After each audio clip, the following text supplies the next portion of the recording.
Hola, buenas tardes con todas, todos, todes. Bienvenidos a Q Galería. Hoy tenemos un Artoc. Nos acompaña Gabriela Cherres, artista guayaquileña. Voy a pasar a presentarles leyéndoles un fragmento de su biografía y luego les cedo la palabra para que nos cuente más de su trabajo y sus procesos artísticos. Entonces, es artista visual, estudió en el Instituto Tecnológico de Artes del Ecuador y en la Universidad Casa Grande de Guayaquil. Es licenciada en Artes Visuales con mención en pintura. Obtuvo un máster en creación artística contemporánea en la Universidad de Barcelona. Ha expuesto en varias galerías del país, como DPM, Casa de la Cultura de Guayaquil, Galería Procesos en Cuenca, Arte Actual en Quito. En el 2010 participó de la muestra colectiva Pura Contaminación, Recolecciones Visuales más Imaginarios Compartidos en el espacio La Ex Culpable en Lima. En el 2011 fue parte de la exposición The Use of Everything, Contemporary Drawings from Guayaquil, en Cocas, no sé bien qué dice, en Washington. Obtuvo el primer premio en el Salón de Julio en el 2007, la beca Manuela Rivadeneira en el mismo año y el premio Brasil del Centro de Arte Contemporáneo en el 2016. Ha trabajado en gestión cultural y mediación artística. Se ha desempeñado como docente entre el 2016 y el 2019 en la Universidad de las Artes del Ecuador. En la actualidad vive y trabaja en Miami. Sin más, les presento a Gabriela Cherres, que nos va a contar un poco de su trabajo. Y gracias a todos por asistir. Gracias, Gaby, por acompañarnos. Gracias por la invitación. Bienvenidos. Bueno, como le estaba contando a Byron, lo que vamos a hacer es muestro mi portafolio, describo un poco las obras, hablo un poquito de la metodología, después puedo hablar de las metodologías que he identificado en mi práctica y finalmente respondo preguntas. Entonces vamos a compartir pantalla. Ustedes me cuentan si se escucha bien. Bueno, me cuenta Byron, ¿no? Sí, ahí Se está. ve, se ve. Ok, empiezo con aquel viejo motel, porque este es como el punto de partida de mi práctica artística. Lo he contado varias veces, es una obra que hice para una clase en la universidad. Esta clase se llamaba Proyectos 1. Un poco el trabajo final de la clase era hacer una obra donde pensemos el material, donde pensemos el formato, donde pensemos el soporte y la imagen que íbamos a hacer, que esté bien pensada, que esté relacionada, pero además teníamos que enviarla al Salón de Julio. Entonces, ¿qué es lo que me interesaba a mí en esta obra? ¿Por qué utilizo esmalte de uñas? Porque es la primera vez que, empiezo a utilizar este material. Esta obra está toda hecha en esmalte de uñas, la hice 2 veces, la primera versión la hice sobre tela, la segunda versión la hice sobre MDF. ¿Qué me llevó a utilizar esmalte de uñas? Bueno, estaba buscando yo soy artista visual, pero mi mención era pintura, entonces toda mi investigación iba relacionada a eso, a la pintura, a este medio. Entonces lo que estaba haciendo era buscar un tipo de pintura que de alguna manera tenga como su propio significado, pero que además me represente un poco. Entonces en el esmalte de uñas yo veía un brillo que a mí me interesaba. A mí en ese tiempo me interesaba, bueno, hasta el día de hoy, ¿no? Me interesa el brillo, me interesa la lentejuela, la escarcha, todo lo que está relacionado un poco con la fiesta, con la noche. En ese momento dije, bueno, voy a intentar a ver qué pasa con el esmalte de uñas, y habían otros intereses que tenía. Empecé a buscar como en mi bagaje qué cosas me llamaban la atención, y dentro de esas cosas que me llamaban la atención estaba este periódico amarillista llamado El Extra, que todos lo han de conocer. Y yo recuerdo que mientras yo estaba en el colegio, o en la adolescencia, me llamaba mucho la atención las portadas del Extra. Hasta el día de hoy hay una portada que no puedo olvidar, que no sé de qué, la historia iba de que un tipo había matado a alguien y que en su departamento había cortado por partes a la persona y la tenía como en frascos. Entonces no había foto en el periódico, pero había una caricatura, había, sí, un dibujo. Entonces, esta imagen hasta el día de hoy está en mi mente. O sea, yo era niña y recuerdo haber visto esta portada de este periódico en un restaurante y quedé como impactada.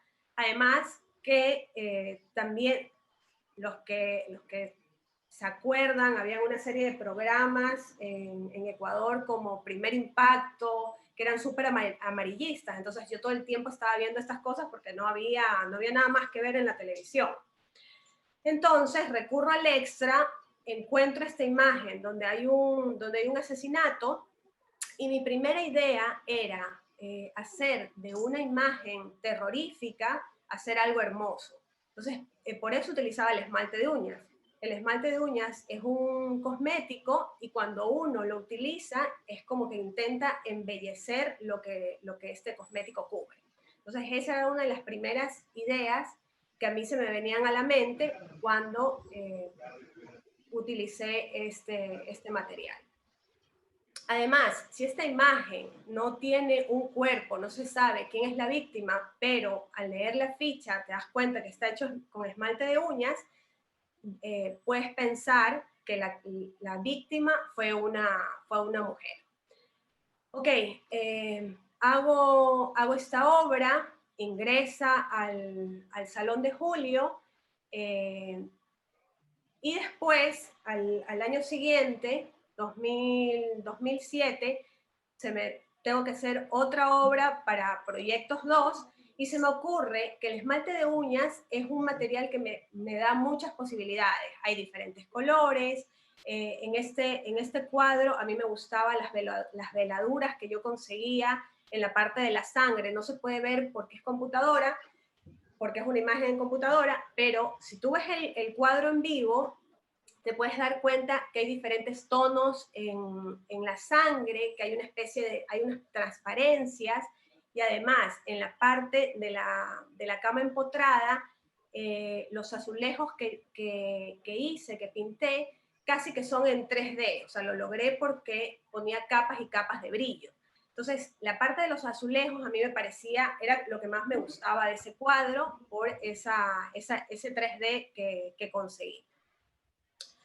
Decidí seguir utilizando el esmalte de uñas, pero me di cuenta que el soporte me había fallado. Cuando lo hice en tela, con el paso del tiempo, la tela se mueve y el esmalte de uñas se craqueló. Entonces todo el cuadro terminó craquelado. Entonces dije, bueno, necesito otro tipo de soporte para las siguientes obras.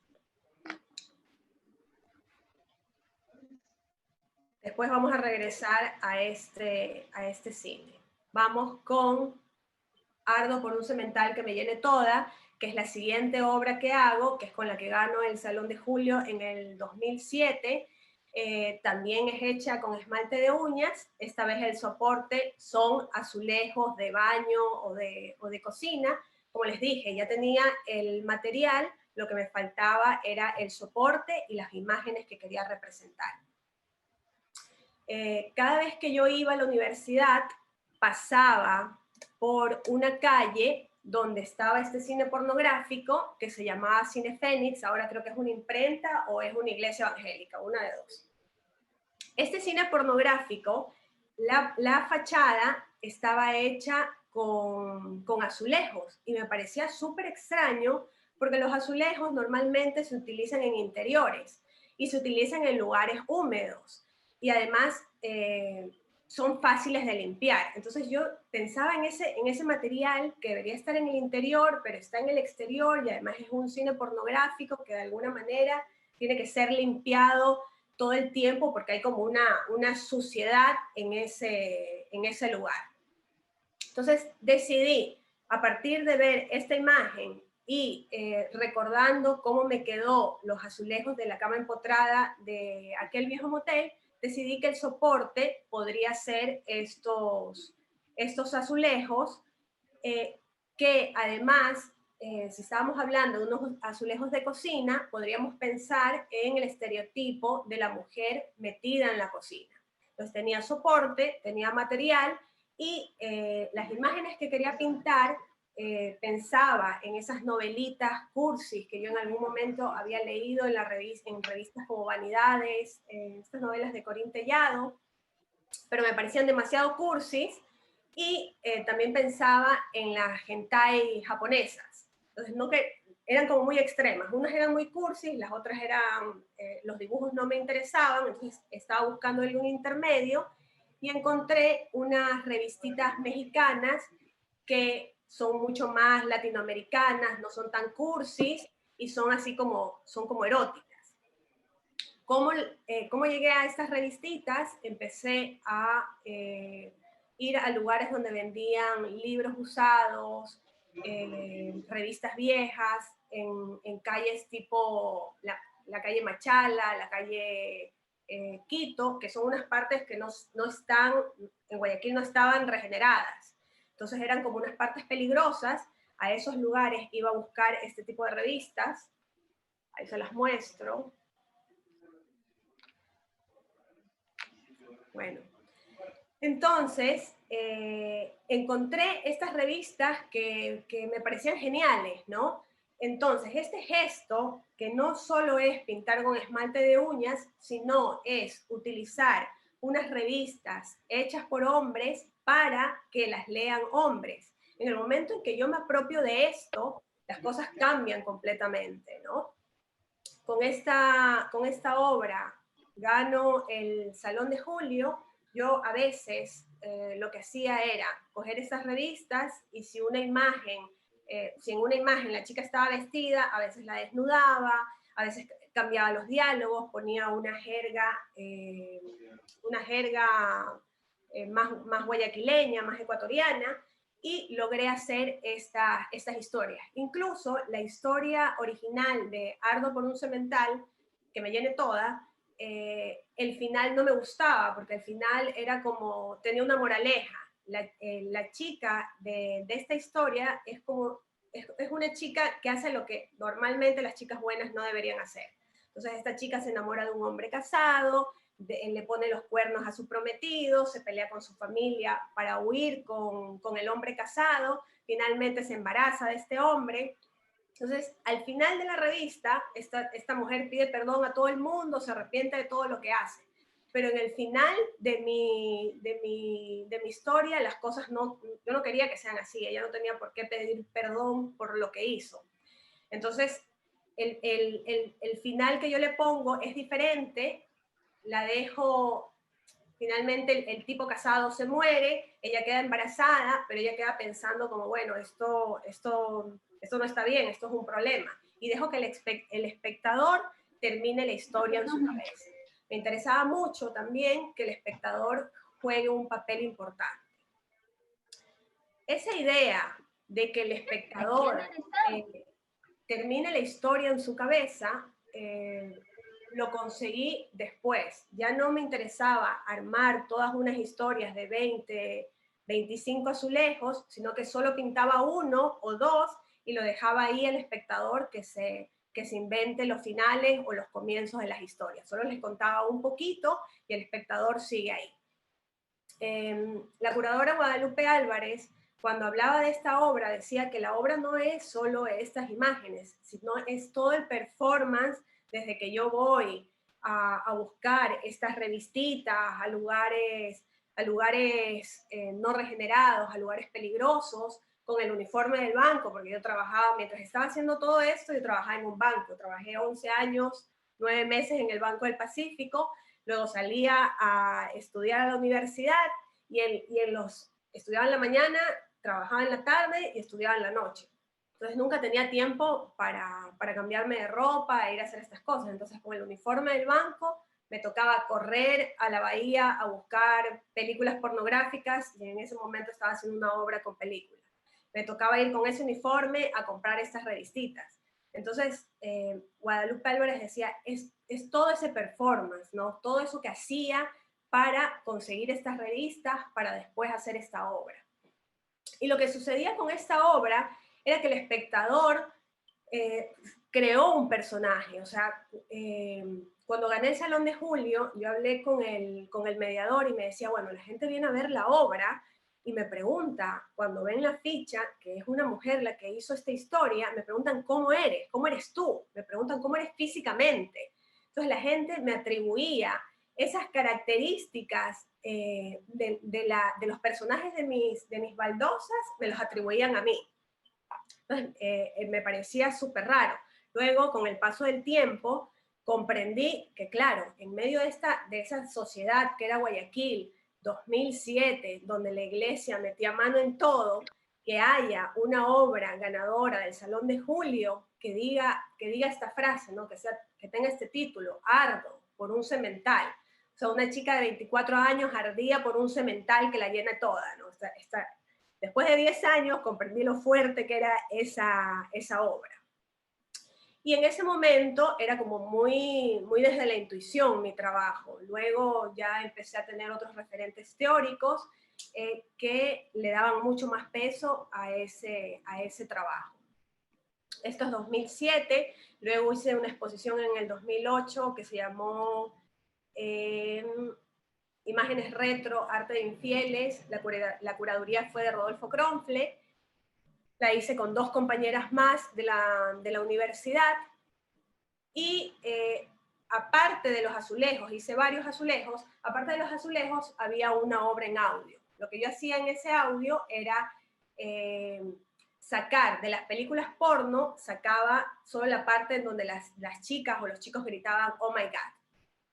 Entonces hice un audio de un par de minutos donde tú solo escuchabas eso, y lo que al principio parecía una frase celestial, un llamado a Dios, era todo lo contrario, no era el momento más carnal de una persona.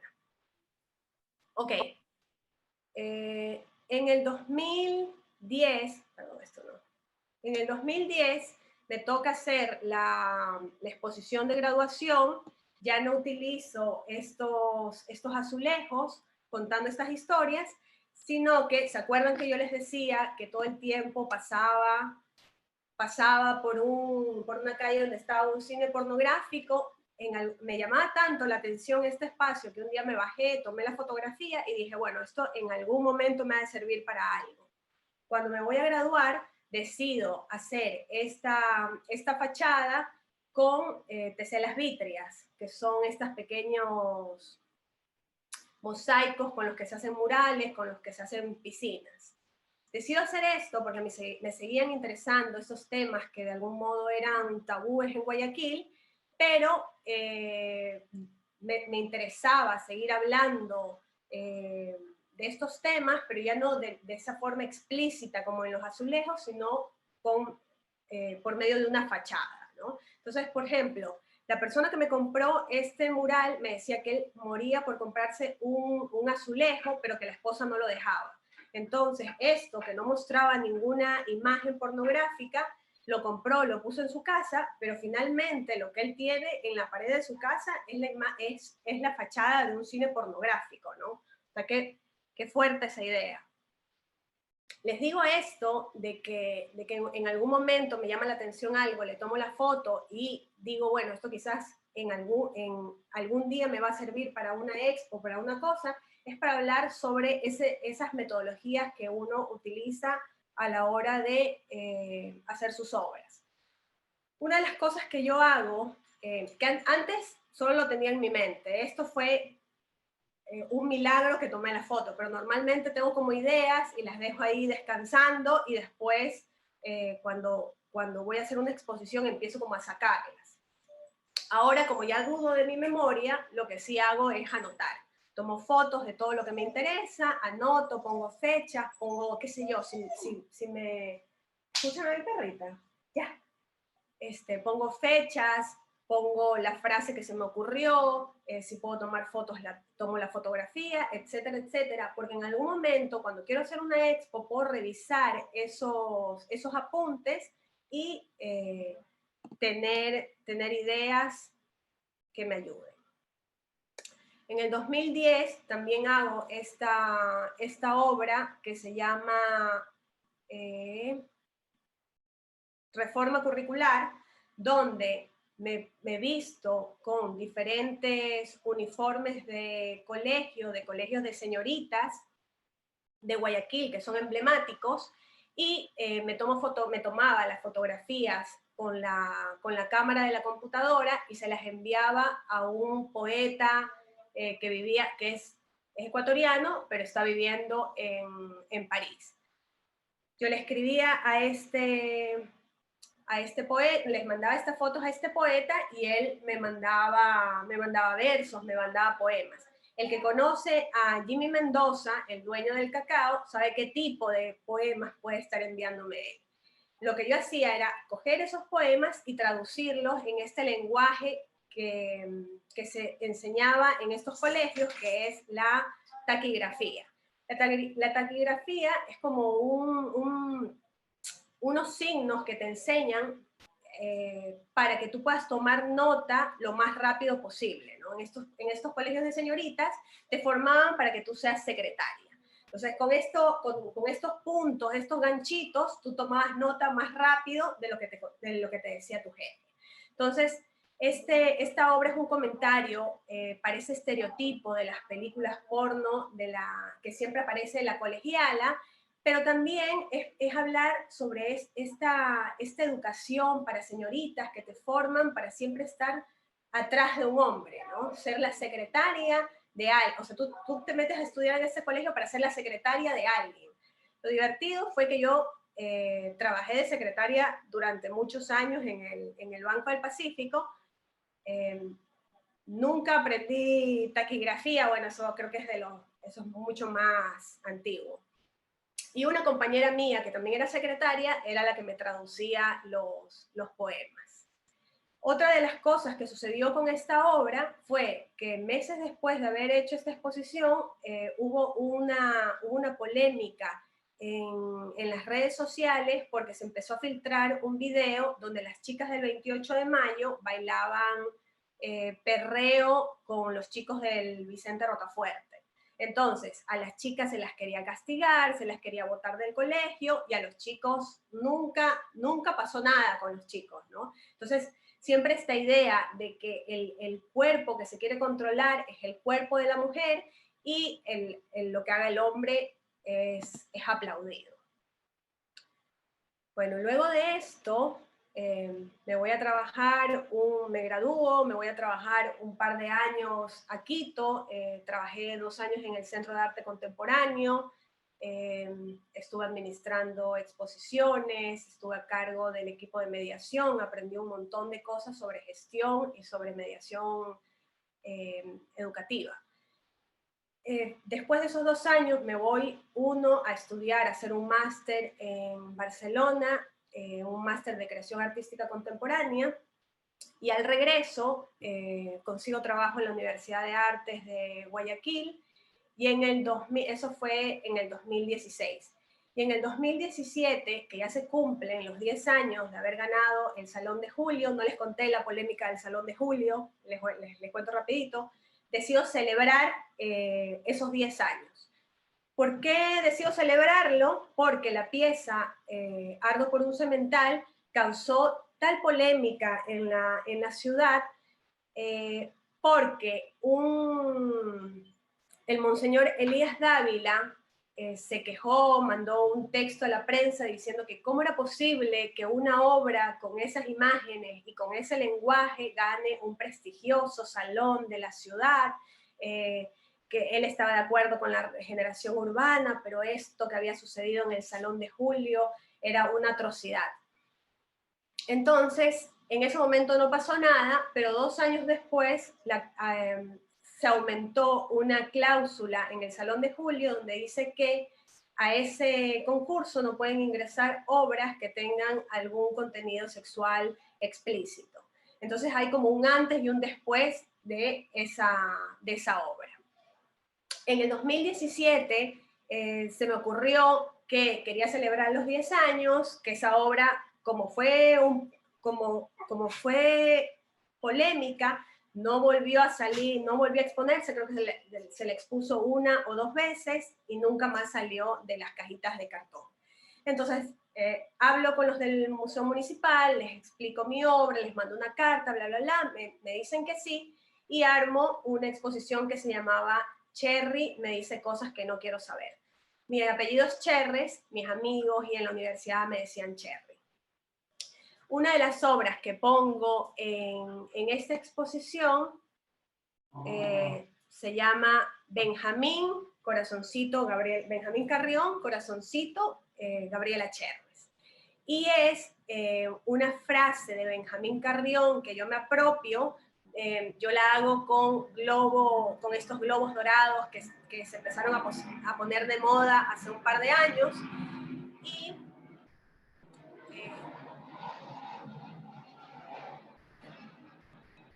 aprovecho para tomar agüita. Ya. Yo me apropio de una frase con la que Benjamín Carrión funda la Casa de la Cultura. Esta frase dice: si no podemos ni debemos ser una potencia política, económica, diplomática y mucho menos militar, seamos una gran potencia de la cultura, porque para eso nos autoriza y nos alienta nuestra historia. Yo me encuentro con esta frase cuando regresé de Barcelona, regreso a Quito porque era donde yo estaba viviendo antes de irme a Barcelona, y me estaba yendo pésimo, ¿no? O sea, llegué sin dinero, no tenía trabajo, terminé con mi novio, me empezaban a cobrar el préstamo y de repente me invitan a una charla que iba a dar un curador de la Bienal de Cuenca, y en esta charla en la Casa de la Cultura alguien le pregunta que por qué acepta trabajar en esta Bienal, y él dice, bueno, porque esta es la mejor Bienal del mundo. Entonces me quedé así como, ¿en serio la Bienal de Cuenca es la mejor Bienal del mundo? Bueno, entonces salgo de esa charla y veo esta placa con esta frase, y yo decía, ¿pero qué? Se están burlando de mí, o sea, ¿qué es esto? Y una vez más se me ocurre que debo hacer algo con esa frase. Eso ha de haber sido 2015, pero en ese momento no lo hago. Hago esta obra en el 2017.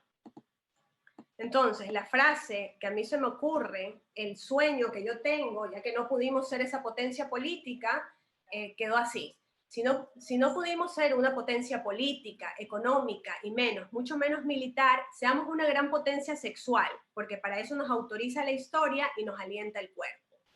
Entonces, cuando decido hacer esta frase, ya no la podía hacer en este material eterno, que iba a durar toda la vida, como la frase de Benjamín Carrión, sino que tenía que hacerlo en un material que sea efímero, que en algún momento muera, que se desinfle, como esta esperanza, ¿no? O sea, posiblemente tampoco nosotros íbamos a poder ser esa potencia sexual. Una de las cosas importantes de esta muestra fue la curaduría. En ese momento, cuando decidí hacer esta exposición, hablé con Ana Rosa Valdés y le dije, mira, tengo estas ideas, quiero hacer una exposición, no sé qué, y Ana Rosa me dijo, claro, hagámosla, y ella me propuso que como las ideas no estaban completamente cerradas, vayamos conversando sobre esas ideas, vayamos preguntándonos por qué, para qué, cómo iba a ser cada obra, y así las íbamos armando. Al principio esta obra estaba pensada en ser una placa en bronce, pero en el momento en que Ana Rosa me dijo, bueno, la próxima vez que nos reunamos dime por qué quieres utilizar este material, y si no vas a utilizar este material, ¿por qué vas a utilizar, qué otro material vas a usar y por qué? Entonces, en la siguiente reunión yo le dije, bueno, no, la placa de bronce no va, voy a utilizar estos globos que los encuentro siempre cuando salgo de la casa al trabajo. Yo vivía en el centro de Guayaquil, cuando salía a dar clases a la universidad pasaba por unas importadoras chinas y veía estos globos, estas cosas de fiesta, y yo decía, no, es que yo tengo que hacer algo con ese material. empiezo a hacer las pruebas y ella me decía, bueno, ¿por qué? Y le digo, bueno, porque este material, porque estas letras se van a desinflar. Posiblemente lo mismo suceda con esta nueva propuesta de que seamos una potencia sexual. Entonces, así íbamos armando la exposición. Otra de las obras que hago para esa muestra es el secretero de ámbar. El secretero de ámbar es un mueble que mando a hacer que tiene 100 cajoncitos. Cada cajoncito está numerado. En cada cajón guardo recuerdos de mis exparejas,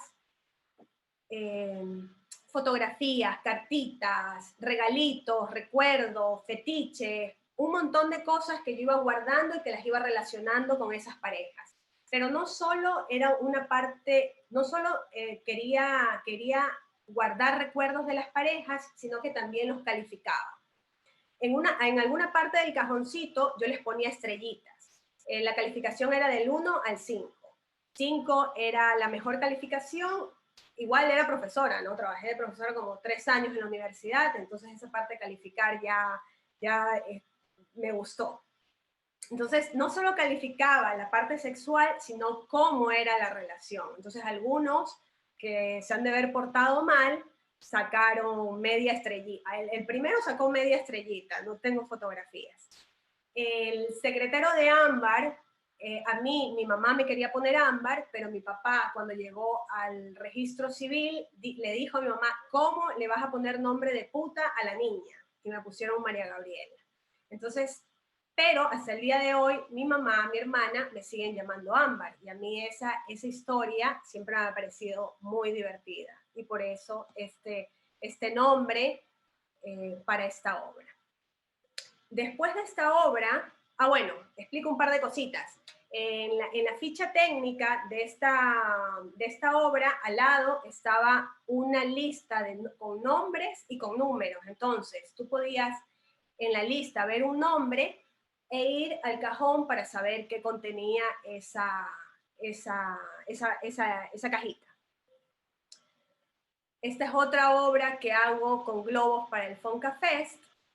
Son frases, son dichos de los que me apropio, pero que yo utilizo normalmente con mis amigas, ¿no? Entonces el dicho creo que es prometen y prometen hasta que lo meten, pero yo me apropio y cambio el significado de este dicho para decir lo contrario, ¿no? Que prometen y prometen, pero finalmente no cumplen, no lo meten. Después del secretero de ámbar me invitan a participar en la Bienal de Cuenca en el 2018 y se me ocurre hacer una obra que la nombro Mis 15 fracasos sentimentales. A partir del secretero de ámbar se me ocurre que ya no cuento un par de cosas y dejo que el espectador se imagine el resto, porque en el secretero de ámbar tú solo podías ver fotografías, trozos de cartas, pedacitos de papeles, y tú tenías que imaginarte cómo había sido esa historia. En Mis 15 fracasos sentimentales ya no dejo nada de la imaginación, sino que te cuento la historia, te cuento cómo conozco a esta pareja, cómo se termina, pero todo lo hago como de una manera graciosa, siempre, qué sé yo, en alguna historia contaba que me había ido a conocer a un artista nicaragüense que durante 8 años nos estuvimos escribiendo y que finalmente, después de 4 años de conocerlo, lo conozco en una bienal en La Habana, me enamoro de él, quiero ir a visitarlo y de repente él cuando llega a su país y yo llego al mío le digo, bueno, veámonos, viajemos, no sé qué, me dice, no, es que me casé.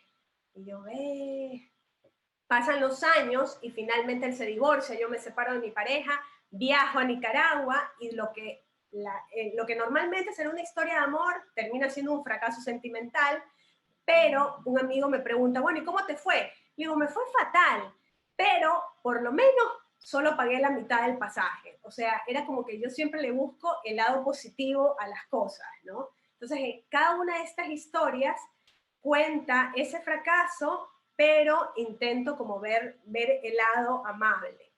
Además, no solo las cuento, o sea, las pinto en los nichos, también las grafico con unas pequeñas esculturas que representan esas historias. Los nichos los mandé a diseñar y los mandé a construir para esa... Me dieron una sala y yo mandé a construir y a diseñar los nichos. Ok, creo que con eso termino. Si quieren, les hablo un poquito de las metodologías. Yo les decía que que todo el tiempo estoy como escribiendo estas cosas que en algún momento se pueden convertir en obra. Otra de las metodologías que utilizo, o por lo menos he detectado en mi práctica, es que siempre está relacionada con cosas cotidianas mías.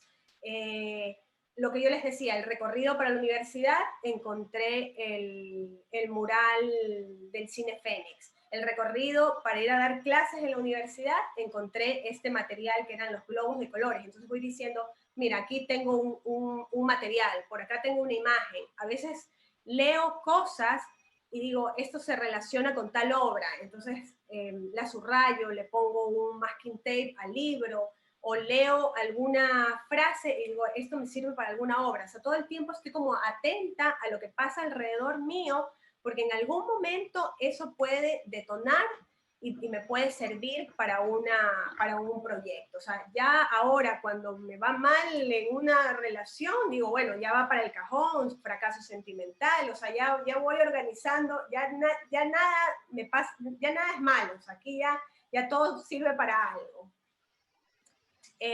Otra metodología es no pensar que uno está solo en el mundo del arte. O sea, yo me acuerdo que en algún momento un profesor nos dijo, hagan obras mientras están estudiando, porque luego van a tener que trabajar, van a tener que trabajar en lo que sea, van a estar solos, ya no van a tener al profesor ni al compañero que los ayude contándoles la obra. Bueno, en realidad, lo de que hay que producir mientras uno está en la universidad me parece una muy buena idea. Pero cuando uno sale de la universidad no es que se queda solo. O sea, yo hasta el día de hoy llamo a Gabriela Fabre, a Gabriela Cabrera, a Osvaldo Terreros y les digo, mira, voy a hacer esto, ¿qué opinas? Mira este material. Incluso cuando vamos a trabajar algún tipo de material, llamo al mejor escultor y le hago las preguntas correspondientes. O sea, la comunidad que se armó en la universidad es una comunidad que no se pierde, ¿no? Que va a seguir ahí al lado tuyo y que siempre, por lo menos en mi caso, siempre cuento con ellos. Bueno, ahora preguntitas y ahí se me va lo que se me vaya, lo que dejé en el tintero. Está sin audio. Buenas. Sí, ahorita me di cuenta. Gracias. Quería invitarnos más bien a cambiar la presentación, ponerla el modo de galería para poder vernos todos, todas, y conversar un poco sobre lo que vimos, dudas, preguntas, comentarios, inquietudes, cosas que queden por ahí sueltas. A mí me quedó la curiosidad de los referentes teóricos que dijiste en algún momento que ya se alimentó de referentes teóricos. Quisiera saber cuáles, si es que nos quieres contar. Bueno, es lo que dije al principio, ¿no? Al principio era como todo muy intuitivo, pero a la hora de hacer la tesis de la graduación ya me tocó empezar a buscar referentes. Hubo un consejo de Guadalupe Álvarez que me abrió un montón de puertas. Ella en algún momento, cuando estaba haciendo mi tesis, ella era mi tutora, me dijo, bueno, tienes que empezar a leer mujeres, Gabriela, porque ahí vas a encontrar un montón de referentes. Por cosas de la vida, sucede esto de la polémica esta de las chicas que bailan con los chicos del Vicente Rocafuerte, y hay un texto en el Universo, creo, que me lo envía una amiga, y en ese texto hablaba de Itziar Siga. Itziar Siga es una española feminista, consigo el libro de ella que se llama Devenir Perra, y Devenir Perra fue como una puerta a otra dimensión. O sea, a mí me regresó al mundo, o sea, me dio un montón de herramientas. De ahí saltamos a Beatriz Preciado, que ahora es Paul Preciado, leía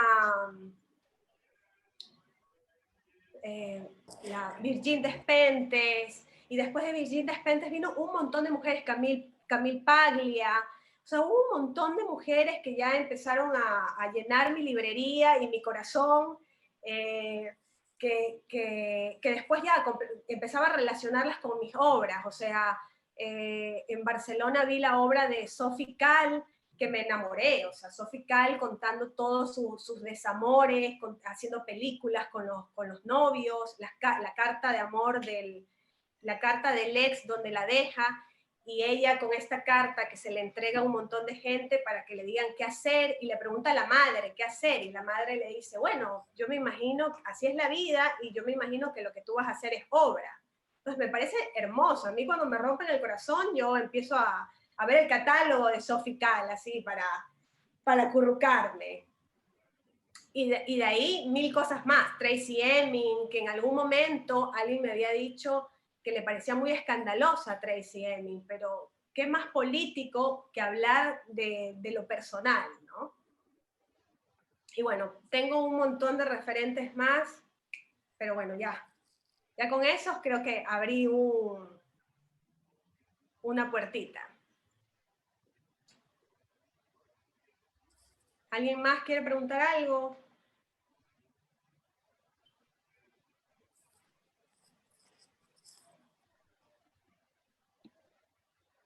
Anímense a preguntar. Ahí está David. Se levantó la mano. Hola, hola con todos, hola Gabriela. Primero, felicitaciones, tu obra me parece increíble, la he seguido hace un buen tiempo y siempre me ha abierto la mente. Yo también trabajo temas de sexualidad y tal vez aquí viene la pregunta, es cómo haces para que tu obra tenga como más relaciones con lo personal y no se vuelva tan ligado a la sexual como habías hablado como en esto del premio, que como habían prohibido que sea tan explícito. Entonces, ¿cómo manejas tú al topar estos temas que a veces son delicados o explícitos o fuertes para un público común? ¿Cómo haces para manejarlo? Como, ¿cuáles son tus estrategias? O no sé, como eso. Bueno, a ver, les cuento un par de cosas. O sea, cuando empiezo a hacer estos azulejos, empieza a haber toda esta polémica. Yo tenía 24 años, ¿no? O sea, no tenía la seguridad que tengo ahora, no tenía los referentes que tengo ahora. Entonces fue un poco extraño. Y es más, no pensaba que era tan fuerte la obra. En el 2008, después de la exposición Imágenes Retro, Arte de Infieles, donde también pongo unos azulejos, sale un texto en el Telégrafo de Fabián Mosquera, que es un poeta ecuatoriano, donde él dice que en cualquier otra ciudad donde se puede hablar de sexualidad de una forma más abierta, esta obra sería una obra más, pero que en Guayaquil, que es una ciudad tan curuchupa, tan doble moral, era una obra que se necesitaba. Años después, recién me entero que después de sacar ese texto, a él lo reprendieron, o sea, lo retaron por haber hecho ese artículo. A él, a la directora de la parte de cultura, que era María Paulina Briones. Recién me lo contaron el año pasado en una entrevista que sacaron en la revista Parlante. Entonces, imagínense, en el 2008 pasaba eso. Y hasta el día de hoy me pregunto, bueno, ¿es pertinente seguir hablando de sexualidad, de lo público, de lo privado, de no sé qué? Me pregunto si es pertinente, y 2 días antes de las elecciones salía el expresidente de la República hablando del aborto por hedonismo. Entonces digo, claro que es pertinente, o sea, claro que hay que seguir hablando del cuerpo y seguir haciendo este tipo de obras. ¿Cómo lo manejo? Bueno, al principio hubo un tiempo en que dejé de producir, el tiempo que estuve trabajando en el CAC, que me fui de viaje, no sé qué, pero en ese tiempo también pensé que había que tomar decisiones, o dejaba de ser artista, o seguía produciendo, o la pregunta era qué es lo que quería seguir produciendo. Y para mí es es tan importante, o sea, yo no puedo dejar de hacer estas cosas porque entonces ya no sería mi obra, o sea, yo no hay otros temas que a mí me interesen, o sea, cada artista tiene que buscar en su interior qué es lo que lo quema, qué es lo que lo hace sentir que no encaja en el mundo para poder hacer obras. Mientras no detectes eso, mientras no comprendas qué pasa allá dentro tuyo, va a ser complicado que esa obra tenga esa potencia. O sea, yo creo que lo que hace mi obra es que el espectador se haga un montón de preguntas. O sea, a mí me contaba el mediador, me contaba la curadora de ese museo en ese tiempo, que era Guadalupe Álvarez, que la gente cuando veía los azulejos, si ellos estaban solos, se reían, se hacían chistes, se cogían, pero si alguien los estaba mirando, la gente se controla. Entonces, el espectador se autocensura, ¿no? Entonces, la obra produce eso. Mis obras lo que normalmente hacen es que la gente se intente poner en ese lugar. Lo que pasó con la obra de la Bienal fue que los chicos de educación hicieron un proyectito que era dejar una caja con unos papeles y plumas y en la cajita decía, cuéntanos tu fracaso. Lo que no se imaginaron estos chicos era que iban a escribir cientos y cientos de papeles. Yo fui después de unas 2 semanas a revisar cómo estaba la obra y de repente los chicos me dijeron, mira, todo esto te han dejado. Y empecé a leer todos esos papeles y me dejaban números telefónicos, me agradecían, me decían que tenían envidia, me decían que con ellos no iba a tener fracasos sentimentales, me contaban sus historias que eran peor que las mías. O sea, había una que el esposo la dejó por el hermano, o sea, era una cosa así como, claro, o sea, lo mío no es nada al lado de ese problema. Entonces es eso, es cuando tu obra llega a ese nivel al espectador. Eso es una de las cosas que me interesa mucho, pero yo disfruto haciéndolas, o sea, yo me podía pasar 2 días haciendo una sola escultura, pero cuando yo veo el resultado de esa escultura, hay algo que yo siento que me hace clic y yo digo, esto está bien, este es el camino, esto es lo que, por esto es que yo he pasado 15 años metida en el arte, porque me gusta esto, porque esto me detona algo dentro de mí. Bueno, las esculturas no las hice sola, las hice con Gabriela Cabrera, por si acaso.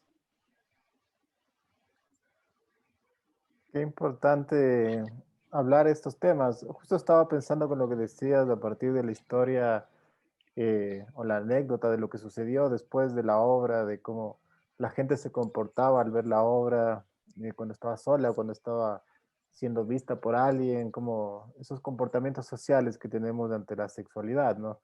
De alguna forma. Y me acordaba de un trabajo justo del David, que te acaba de hacer la pregunta, eh, que es de una deriva, voy a contar, perdón, de una deriva de que él hace en Grindr, entonces termina haciendo un montón de dibujos de un cuadernito de hombres que mandan fotografías o tienen en sus perfiles fotografías eh, donde se muestran sexualizados, muestran su pene, el culo, etcétera. Entonces el David hace una serie de dibujos de no sé cuántos, pero al menos unos 50 dibujos, y eso estaba expuesto en un cuadernito chiquito de formato A3 menos quizá, A2, perdón, no que A2, A5. Eh, y la gente iba a ver el libro y de repente era como un coso que se fue corriendo, era el cuadernito de los penes. Entonces la gente iba a ver y a veces entraban como que se reían y cuando estaban como se ponían nerviosos había gente que salía corriendo cuando se daba cuenta que yo estaba en la galería y me veían como se ponían nerviosos y se iban como toda una dinámica en torno a esa, que pone en evidencia esa relación con la sexualidad que tenemos, ¿no? Como súper eh, cohibida hasta cierto punto, súper prohibida, oculta, como que me parece como mucho más relevante tener esa, hacerlo presente, no exponerlo, discutirlo, ponerlo en la mesa, sobre la mesa para hablarlo, para poder como generar estos espacios. Y en esa misma línea para que no se me vaya la pregunta. Quería saber si conoces otras mujeres de artistas contemporáneas a ti en el Ecuador o anteriores que aborden estas temáticas. Bueno, está Pamela Hurtado, ¿no? Que ella de alguna manera con este trabajo ella toma todas estas tareas domésticas, el bordado, el dibujito de la casa, pero que finalmente ella está hablando de sexualidad con alguna de sus obras, como con estos cuentitos de la Caperucita Roja, las flores que finalmente son unas flores como vaginales. Entonces, sí, para mí uno de mis referentes directos es Pamela Hurtado, una obra súper potente. ¿Alguien dijo algo? ¿Quién más en Guayaquil? Gabriela Serrano también, que hace un dibujo como muy crudo, hace unos autorretratos, hace unas mujeres que se van como deformando, pone unos espacios, hace dibujos de los espacios que ella habita, recuerda su niñez, pero con estos dibujos como mal hechos, como sucios, como que hay una violencia al dibujar. Ahí se ve se ve lo femenino, o sea, se ve como una fuerza ahí en esos trazos. ¿Quién más?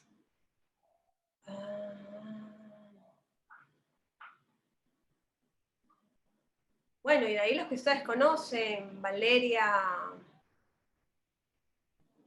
Pancho Suárez, ayúdame, Valeria Andrade, con Valeria Andrade, sí. Que llama por teléfono al 911 y dice, me piropearon en la calle, ¿qué hago? Y entonces el del 911 poco más y la empieza a retar, ¿cómo está vestida? ¿Por qué se pone falda? Una cosa así, es la obra de ella, que cuando yo estaba buscando referentes me parecía que eran buenísimos. Eso, bueno, por ahí tienen que haber más, ya voy a hacer el deber. Sí, yo también siento que es un tema que no se trabaja demasiado, o que no es algo que se trabaja muy directamente. Sobre todo, como yo he intentado buscar en la historia del arte, por ejemplo, y no he encontrado muchas referencias sobre Bueno, la sexualidad desde otros lugares. Todavía se mira mal. O sea, yo me acuerdo que cuando cuando gané el Salón de Julio, yo trabajaba en el banco, pero yo no conocía mucha gente en el banco. Cuando gano el salón y salen todos los periódicos había gente que pasaba por mi puesto para conocerme.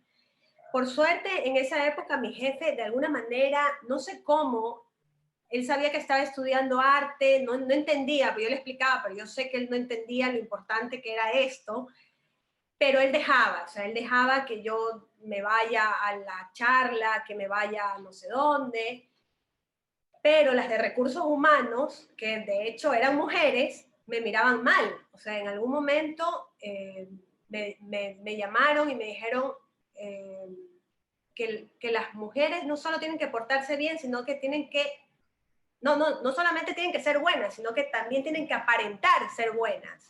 O sea, ella me estaba diciendo que yo más o menos ensuciaba un poco la imagen de la banquera, ¿no? de la secretaria de banco. Por suerte nunca, o sea, sentí ahí que sí había una presión, pero por otro lado, mi jefe me decía, no importa, no pares bola, que igual tienes respaldo. Entonces, sí, o sea, imagínate, yo solo pienso en mi pobre padre, que la gente le tiene que haber dicho, o sea, tú tienes una hija que arde por un cemental que quiere que la llene toda, o sea, imagínate ese pobre hombre, los amigos cómo lo han de haber molestado, ¿no?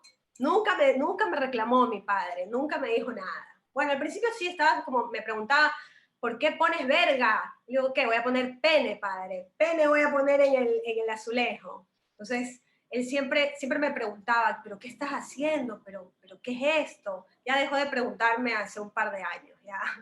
Creo que también se sintonizó.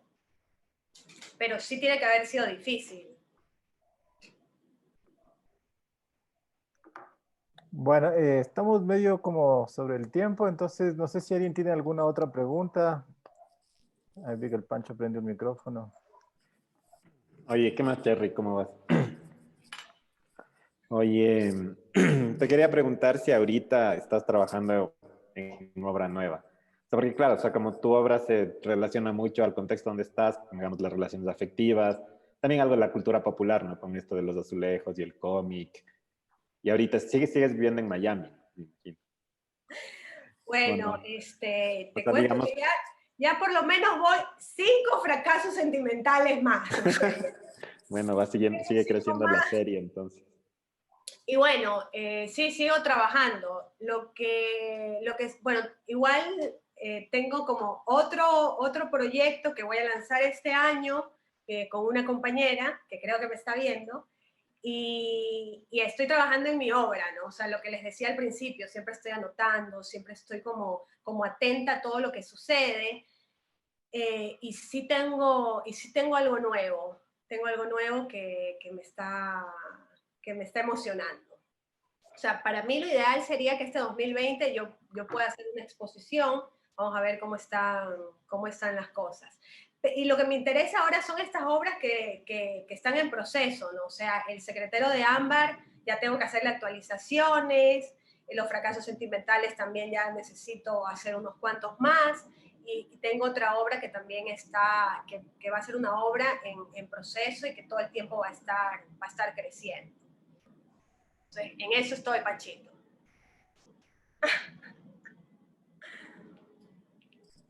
Bueno, gracias a todos por estar aquí, por escucharme. Hay algo en el chat. ¿Qué dice el chat? Se está despidiendo Camila Molestina, que es profe de acá, pero hace un rato se estaba despidiendo. Bueno, entonces, gracias Gabriela, gracias David, gracias a todas y todos los que nos acompañaron hoy. Eh, la charla queda grabada, entonces si quieren compartirla con alguien, en estos días va a estar en la página de Q-Galería para que puedan compartirla con alguien. Y eso, gracias por acompañarnos. Gracias a Buenas noches. ustedes. Suerte. Muchas gracias, increíble todo. Gracias. Gracias, Gaby. Un placer. Gracias. Chao, ahí se les doy las voces Gracias. a todos.